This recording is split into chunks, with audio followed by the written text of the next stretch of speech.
इस वक्त सूडान में मुर्दा खाने भर चुके हैं। हजारों बेगुनाह लोगों का कत्लेआम किया जा रहा है। रोजाना सिविलियंस के घर पर एयर स्ट्राइक्स हो रही हैं। टैंक्स शहरों में खुलेआम रोल कर रहे हैं। लोगों की लाशें गलियों में पड़ी सड़ रही हैं। सूडान के 70% हॉस्पिटल्स बंद हो चुके हैं। लोगों के पास जिंदा रहने के लिए न पानी है, न बिजली और न ही खाने की अशिया। सूडान कोलैप्स होने के किनारे पहुंच चुका है। फॉरेन कंट्रीज ने अपने लोगों को वापस बुला लिया और अपनी एम्बेसीज बंद कर दी हैं। Now there's obviously significant concern about the security of diplomats. Anthony Blinken saying the risk was simply too great, so the US President Joe Biden ordered the US evacuation, and now other countries are following suit. Sudan के लाखों लोग अपनी जान बचाने के लिए Sudan को छोड़कर दूसरी नेबर कंट्रीज में माइग्रेट कर रहे हैं। The US government has issued sanctions against several individuals for fueling the war. Several countries have evacuated diplomats and citizens from Sudan. The governor of Sudan's West Darfur region has been killed. I strongly condemn the outbreak of fighting that is taking place in Sudan. It's a fragile situation. Sudan की इस तबाही के जिम्मेदार हैं ये दो आदमी, मोहम्मद हमदान दगालो हमेती और अब्दुल फतेह अल बुरहान। कैसे ये दो ताकतवर आदमी पार्टनर से दुश्मन में बदल गए और क्यों इन्होंने हजारों लोगों का कत्लेआम किया, और कैसे दुनिया की पावरफुल कंट्रीज जैसे रशिया, चाइना, यूएई इस वॉर को सपोर्ट कर रही हैं, समझने की कोशिश करते हैं इस वीडियो में। सूडान नॉर्थ ईस्ट अफ्रीका में रेड सी के किनारे वाक़ है। इसकी पॉपुलेशन 46 मिलियन यानी 4 करोड़ 60 लाख के करीब है, इसलिए ये कॉन्टिनेंट अफ्रीका की पॉपुलस कंट्रीज में से एक है। दूसरी तरफ ये दुनिया की पुअरेस्ट कंट्रीज में से भी एक है। सूडान में बगावत और धोखेबाजी का सिलसिला शुरू से ही चलता आ रहा है। जब ये मुल्क आज़ाद हुआ था, सूडान में जब भी किसी डेमोक्रेटिक लीडर की गवर्नमेंट आती तो मिलिट्री ऑफिसर्स उस गवर्नमेंट को गिराकर उस पर कब्जा कर लेते। सूडान की official army Sudanese armed forces या सैफ कहलाती है। सूडानीज आर्म्ड फोर्सेस तकरीबन 100 साल से मुल्क में बहुत ज़्यादा पावर रखती है। जैसे ही सूडान को 1956 में एंग्लो इजिप्शियन रूल से आज़ादी मिली, उसके फ़ौरन बाद ही सैफ ने मुल्क में अपनी पावर दिखाना शुरू कर दी। सूडान में मिलिट्री या सैफ की तरफ से पहली इंटरफेरेंस 1958 में हुई थी, जब उस वक्त के sitting prime minister Abdullah Khalil, जो कि एक रिटायर्ड मिलिट्री ऑफिसर थे, उन्होंने अपनी सिविल गवर्नमेंट को खुद ही ख़त्म कर दिया ताकि उस वक्त के सैफ के हेड इब्राहिम अबाओ सूडान में मिलिट्री रूल लागू कर सकें। इसके तकरीबन 10 साल के बाद 1969 में सैफ के कॉलोनल जाफर निमेरी ने उस वक्त के डेमोक्रेटिक लीडर इस्माइल अल अजहरी की गवर्नमेंट को ख़त्म करके मिलिट्री रूल लगा दिया। इसके बाद 1985 में जाफर निमेरी को सैफ के अब्दुल अल दहाब ने निकाल दिया और सूडान के अंदर नई डेमोक्रेटिक गवर्नमेंट बनाई। इसके 4 साल के बाद 1989 में सैफ के कॉलोनल उमर अल बशीर ने सूडान की पार्लियामेंट को डिसॉल्व कर दिया, पॉलिटिकल पार्टीज को बैन कर दिया और मुल्क में इस्लामिक लॉ लेकर आ गया और खुद को हेड ऑफ स्टेट अपॉइंट कर दिया। लेकिन बशीर अपने से पहले आने वाले मिलिट्री ऑफिसर से बहुत मुख्तलिफ साबित हुआ। बशीर अपने से पहले आने वाले मिलिट्री टेक ओवर्स के पैटर्न्स के बारे में अच्छे से जानता था। बशीर जानता था कि आने वाले वक्त में उसके साथ भी वैसा ही होगा जैसा उसने दूसरे ऑफिसर्स के साथ किया, इसलिए उसने अपने आप को बचाने के लिए एक खास स्ट्रेटजी बनाई। बशीर ने अपने आप को प्रोटेक्ट करने के लिए कुछ ऐसी फोर्सेस और इदारे बनाए जो हर वक्त उसको डिफेंड करते रहते थे। बशीर वक्तन फवक्तन इन इदारों को चेक करता रहता था कि इसमें से कोई भी इसकी हुकूमत को न गिरा दे। बशीर ने सूडान के वेस्ट में कुछ ग्रुप्स को इकट्ठा करके जंजावीद मिलिशियस के नाम से अपनी एक आर्मी बनाई। बशीर अपने रास्ते से किसी को भी हटाने के लिए इसी आर्मी का इस्तेमाल करता था। बशीर का दूसरा सबसे अहम प्रोटेक्टर था सैफ, सूडानीज आर्म्ड फोर्सेस। अपनी पूरी हुकूमत के दौरान बशीर ने सैफ को बहुत ज़्यादा सपोर्ट किया और इसके साथ अच्छे रिलेशनशिप्स बना कर रखे। सूडान की आज़ादी के बाद से ही नॉर्थ सूडान और साउथ सूडान के दरमियान मुल्क के कंट्रोल और रिप्रेजेंटेशन को लेकर लड़ाई चलती रहती थी। उस वक्त साउथ सूडान में एक सिविल वॉर चल रही थी। इसको रोकने के लिए भी बशीर सैफ पर बहुत ज़्यादा रिलाई कर रहा था। साउथ सूडान में सैफ और उसके अलाइज मिलिशियाज बशीर के कहने पर आम लोगों पर बहुत ज़्यादा जुल्म करते थे। जब सैफ साउथ सूडान में सिविल वॉर के खिलाफ क्रैकडाउन में मसरूफ थी, इसी दौरान सूडान के वेस्ट में एक और जंग का आगाज़ हो गया। अब दारफूर खतरे में था। सूडान में दारफूर के नॉन अरब्स लोगों को शुरू से ही इग्नोर किया गया था। शुरू से ही न तो इन लोगों के पास कोई मेडिकल सप्लाईज थी और ना आम ज़रूरत की इस्तेमाल होने वाली चीज़ें। इसके साथ साथ यहाँ के लोगों को गवर्नमेंट में भी बहुत कम रिप्रेजेंटेशन दी जाती थी, जिसकी वजह से यहाँ के लोगों में एक लंबे अरसे से एक टेंशन थी। 2003 में जब आर्मी की एक बड़ी तादाद साउथ सूडान में क्रैकडाउन में मसरूफ थी, उसी दौरान दारफूर के एक शहर अल-फाशिर में कुछ बागी ग्रुप्स ने वहाँ मौजूद आर्मी के लोगों पर हमला कर दिया। उस वक्त बशीर ने इन बागी ग्रुप्स को रोकने के लिए अपनी आर्मी यानी सैफ पर रिलाई करने के बजाय उसने वहाँ के लोकल अरब मिलिशियाज जो कि जंजावीद के नाम से जाने जाते थे उनको हथियार दिए और इन बागी ग्रुप्स को खत्म करने के लिए उन पर रिलाई किया। जंजावीद का ये ग्रुप बहुत ही ज्यादा जालिम था। इन्होंने बशीर की डायरेक्शन पर उन दारफूरी बागियों और वहाँ की आम आवाम को कत्ल करना शुरू कर दिया। सैटेलाइट इमेजरी से यह बात सामने आई कि इस जंजावीद ग्रुप ने तकरीबन 3000 विलेजेस को तबाह करके रख दिया। सिर्फ जंजावीद ग्रुप ही नहीं बल्कि सैफ ने भी दारफूर के इलाके में बहुत ज्यादा नुकसान पहुंचाया। इन दोनों ग्रुप्स ने मिलकर वहाँ के लोगों का बड़ी तादाद में कत्लेआम किया, औरतों की असमत दरी की और जानबूझकर लोगों की एक बड़ी तादाद को डिस्प्लेस किया। इन दोनों ग्रुप्स ने मिलकर हजारों दारफूरीज को कत्ल किया। दारफूर का ये जो कत्लेआम था, इससे बशीर को ये पता चल गया कि वो अपनी हुकूमत को कैसे बचा सकता है और कैसे पावर में रह सकता है। अब बशीर ने जंजावीद की पावर को देखते हुए उसे भी अपना सूडानी आर्म्ड फोर्सेस की तरह एक प्रोटेक्टर बना लिया। अब ये जो जंजावीद ग्रुप था, इसमें कुछ ऐसे लोग थे जिन पर बशीर बहुत ज्यादा ट्रस्ट करता था, इसलिए बशीर उन्हें अपनी सेंट्रल गवर्नमेंट में लाना चाहता था। इस जंजावीद ग्रुप में एक ऐसा लीडर था जिस पर बशीर सबसे ज्यादा ट्रस्ट करता था, मोहम्मद हमदान दगालो हमैती। बशीर इसे अपना हिमायती कहता था। हिमायती एक अरबी लफ्ज़ है जिसका मतलब है तरफदारी करना या हिफाजत करना। साउथ सूडान में जारी रहने वाली लंबी और खूनखार जंग आखिर 2011 में साउथ सूडान को आज़ादी मिलने के बाद ख़त्म हो गई, जिसके बाद बशीर एक वीक पोजीशन में आ गया। उस वक्त सूडान की इकॉनमी मेनली ऑयल रिसोर्सेज पर सस्टेन कर रही थी और ये ज़्यादातर ऑयल रिसोर्सेज साउथ सूडान में मौजूद थे। साउथ सूडान की आज़ादी के बाद 75% ऑयल रिसोर्सेज साउथ सूडान के अंडर आ गए। इसकी वजह से सूडान की इकॉनमी को एक बहुत बड़ा झटका लगा। अब बशीर ने अपनी ताकत को बढ़ाने के लिए 2013 में हमैती और जंजावीद को एक पैरामिलिट्री फोर्स बना दिया और इसे एक ऑफिशियल स्टेटस दिया रैपिड सपोर्ट फोर्सेस या RSF का। अब ये पैरामिलिट्री फोर्स क्या होता है? ये असल में सिविलियंस लोगों का एक ग्रुप होता है जिसे आर्मी की तरह ट्रेनिंग दी जाती है, मगर ये आर्मी से अलग काम करते हैं। इन्हें आर्मी की जगह पर इस्तेमाल करते हैं या फिर ये आर्मी के साथ मिलकर भी किसी वॉर या ऑपरेशन वगैरह में उनकी मदद करते हैं। जब शुरू में इस रैपिड सपोर्ट फोर्सेज या RSF को बनाया गया तो पहले इसे NISS यानी सूडान इंटेलिजेंस एजेंसी के अंडर रखा गया। ये NISS भी सैफ की तरह ही बशीर के प्रोटेक्टर्स थे। 2017 में बशीर ने एक लॉ पास करवाया जिससे वो हमैती और RSF को डायरेक्ट अपनी कमांड के अंडर ले आया और सबको ये बता दिया कि RSF का मेन पर्पस मुझे प्रोटेक्ट करना है, इसलिए ये मेरी कमांड पर काम करेंगे।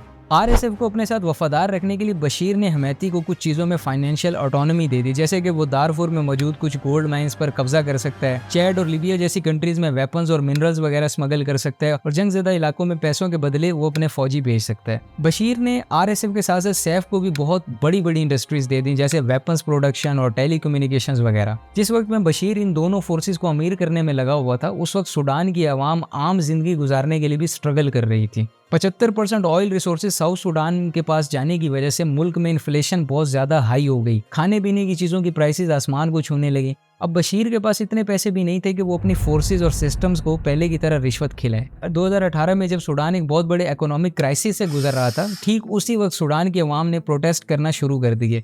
ये वो वक्त था जब बशीर को एक बहुत बड़े चैलेंज का सामना करना था और अब तक अपने आप को बचाने वाली अपनी फोर्सेज को सही मायनों में इस्तेमाल करना था। इन प्रोटेस्ट की सबसे बड़ी वजह थी गवर्नमेंट का बजट प्लान। सूडान का 60 से 70% बजट सिक्योरिटी सेक्टर्स को दे दिया गया, जो कि जाहिर है बशीर के प्रोटेक्टर्स थे, जैसे सैफ, NISS और RSF वगैरह। जबकि दूसरी तरफ सूडानीज लोग आम जरूरत की चीजों के लिए भी स्ट्रगल कर रहे थे। इसकी वजह से सूडान की हिस्ट्री का सबसे बड़ा रेवोल्यूशन शुरू हुआ। मुल्क के मुख्तलिफ हिस्सों में बेतहाशा प्रोटेस्ट होना शुरू हो गए और फिर ये सारे प्रोटेस्ट सूडान के कैपिटल सिटी खार्तूम में इकट्ठा होना शुरू हो गए और डिमांड करने लगे कि डिक्टेटरशिप खत्म करके डेमोक्रेटिक गवर्नमेंट बनाई जाए। बशीर ने प्रोटेस्टर्स की इन डिमांड को मानने से इनकार कर दिया। RSF, सैफ और बशीर के दूसरे प्रोटेक्टर्स ने बशीर का साथ दिया और अपने राइट्स और डेमोक्रेसी के लिए निकले हुए प्रोटेस्टर्स पर क्रैकडाउन शुरू कर दिया।